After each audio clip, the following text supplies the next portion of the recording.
praktis dan mobile. Hal ini tentu didukung dengan teknologi canggih yang berkembang begitu pesat sehingga memudahkan berbagai kepentingan dan yang terpenting adanya daya beli. Di satu sisi, pola dan gaya hidup konsumtif memberikan kenikmatan dan kepuasan baik secara fisik maupun psikologis. Namun disadari atau tidak, pola hidup konsumtif justru memiliki dampak kurang baik terhadap kesehatan finansial. Konsumtif dapat diasumsikan sebagai pemborosan, sementara pemborosan itu sendiri bisa dimaknai sebagai suatu perilaku yang berlebih-lebihan melampaui apa yang dibutuhkan. Ketika masih memiliki daya beli, perilaku konsumtif memang mengasyikan. Kita bisa membeli segala sesuatu yang tak hanya sekedar apa yang dibutuhkan tetapi juga yang diinginkan. Tanpa disadari, perilaku tersebut akan menjadi kebiasaan, bahkan mengendap membentuk karakter yang sulit untuk diubah apalagi dihilangkan. Jika sudah demikian, bayangkan apa yang akan terjadi saat daya beli tak mendukung lagi. Tentu saja kesehatan finansial akan mengalami gangguan yang bisa semakin kronis dari hari ke hari. Lantas jika sudah terlanjur konsumtif, apakah kebiasaan buruk ini masih bisa diubah dan diperbaiki? Intinya selama ada kemampuan dan kemauan untuk mengendalikan diri, pasti bisa. Mengendalikan diri dari perilaku konsumtif seolah masih tampak abstrak. Bagaimana realisasinya? Berikut 8 cara yang bisa dilakukan untuk mengubah gaya hidup konsumtif alias boros. Yang pertama, menabung. Tampak sederhana, namun tidak semua orang bisa menyisihkan uangnya untuk ditabung. Apalagi mereka yang bergaya hidup konsumtif, diakui atau tidak, banyak yang belum menyadari akan pentingnya menabung. Sekedar kesadaran mungkin sudah ada, tetapi belum terrealisasi secara terus-menerus. Bagaimana bisa menabung jika gaji saja kecil? Menabung tidak harus dalam jumlah banyak, namanya juga menyisihkan sebagian. Maka dana tabungan bisa diambil sebesar 5% atau 10% dari gaji. Jika hal ini dilakukan secara terus-menerus, tentu nilai tabungan akan semakin banyak, sehingga bisa menjadi dana cadangan ketika memiliki kebutuhan mendadak. Yang kedua, membuat anggaran belanja. Anggaran belanja merupakan salah satu alat untuk mengatur aliran dana. Dalam konteks ini, tentu saja yang menjadi fokus utama adalah perencanaan pengeluaran. Kebutuhan bisa mencakup harian juga bulanan. Setiap pengeluaran harus diatur dalam pos-pos yang jelas. Dengan demikian, anggaran yang disediakan untuk pemenuhannya juga bisa terpampang secara gamblang. Pembuatan anggaran belanja sekaligus bisa menentukan target pengeluaran. Membuat anggaran belanja sih mudah, tapi menepatinya itu yang susah. Apalagi ketika godaan belanja barang-barang di luar kebutuhan selalu menghampiri. Untuk itu, kemampuan mengendalikan diri sangat dibutuhkan agar anggaran belanja yang sudah dibuat dapat ditepati. Yang ketiga, prioritaskanlah kebutuhan. Penting dipahami bahwa kebutuhan tidak sama dengan keinginan dan keperluan. Sederhananya, butuh selalu perlu, sedangkan perlu tidak selalu butuh. Jadi, kebutuhan memiliki derajat yang lebih tinggi daripada keperluan atau hanya sekedar keinginan. Nah, untuk beranjak dari perilaku konsumtif, prioritaskanlah kebutuhan. Jika kebutuhan telah terpenuhi, maka keinginan atau keperluan bisa dipenuhi ketika ada dana sisa. Bukan kebalikannya, memenuhi keinginan lebih dulu dan mengesampingkan kebutuhan.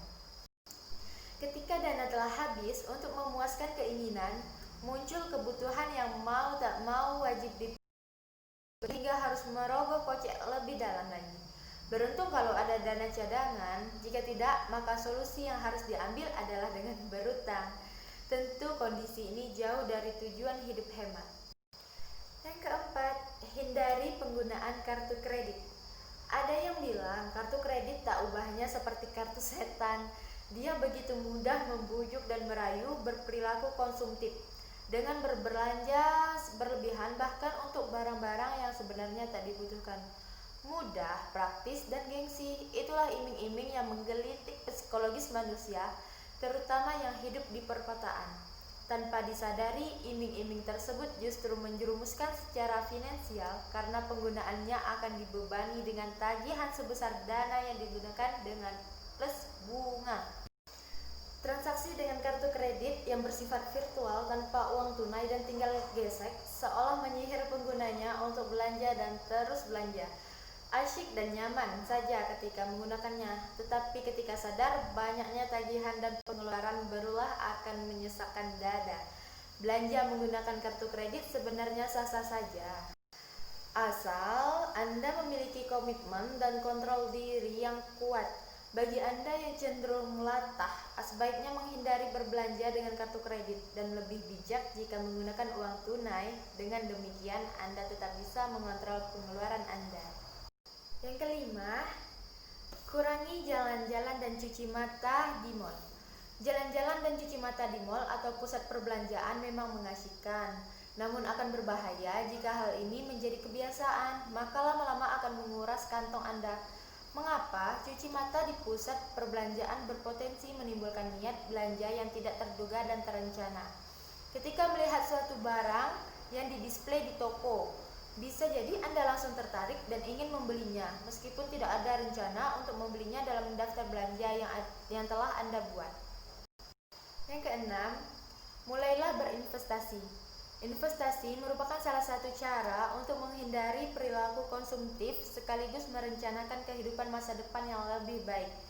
Apa pentingnya berinvestasi?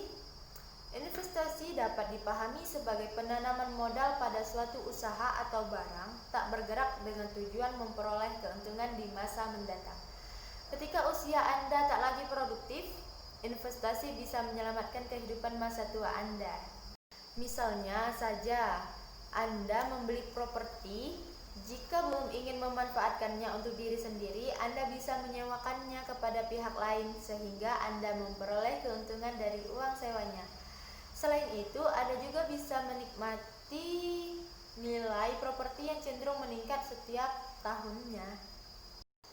Yang ketujuh, cermatlah ketika membeli barang. Mahal tak selalu berkualitas dan murah tak selalu murahan. Agaknya prinsip tersebut perlu, bahkan wajib Anda terapkan ketika membeli suatu barang. Membeli barang berdasarkan fungsi akan lebih bijak dibandingkan berdasarkan merek hanya untuk menunjang gengsi. Contohnya saja, tas. Bagi kebanyakan wanita, barang tersebut sangatlah berharga. Tak heran jika barang ini dikoleksi oleh kaum hawa. Namun, untuk apa membeli tas dengan harga mencapai ratusan juta? Toh padahal fungsinya sama dengan tas yang berharga ratusan atau hanya puluhan ribu saja. Perilaku tersebut tentu saja merupakan pemborosan. Dan yang terakhir, kedelapan, beramal dan bersedekah. Cara yang satu ini memang berbau religi, namun tak kalah ampuh untuk mengubah perilaku konsumtif. Dengan beramal dan bersedekah, berarti Anda telah berbagi dengan orang-orang yang secara ekonomi tidak seberuntung Anda. Pesan moralnya, dengan bersedekah, memberikan sumbangan atau donasi ke lembaga-lembaga sosial seperti panti asuhan, panti jompo, atau fakir miskin, Anda telah membantu meringankan beban mereka. Oleh sebab itu, jika memiliki dana berlebih, akan lebih baik apabila Anda menyalurkannya kepada orang-orang yang membutuhkan, bukan justru egois dengan menghambur-hamburkannya untuk kesenangan pribadi. Meski itu merupakan hak Anda, jika Anda termasuk salah seorang yang berperilaku konsumtif, ada baiknya jika tips ini diterapkan sebelum Anda mengalami kebangkrutan. Hal lain yang lebih penting adalah belilah barang yang memang Anda butuhkan. Jangan membeli barang karena ikut-ikutan atau ingin dibilang keren. Pastikan barang yang Anda beli memang diperlukan. Budaya membeli barang karena sedang tren bisa menjerumuskan Anda pada kehidupan konsumtif. Hanya Andalah yang tahu mana barang yang Anda butuhkan dan mana yang tidak. Sebelum membeli barang, cermatlah memilih. Pastikan barang itu baik secara mutu dan harga. Barang yang bermutu baik terkadang lebih mahal, namun ada kalanya harga mahal tidak menjamin mutu yang baik. Jadi Anda harus berhati-hati.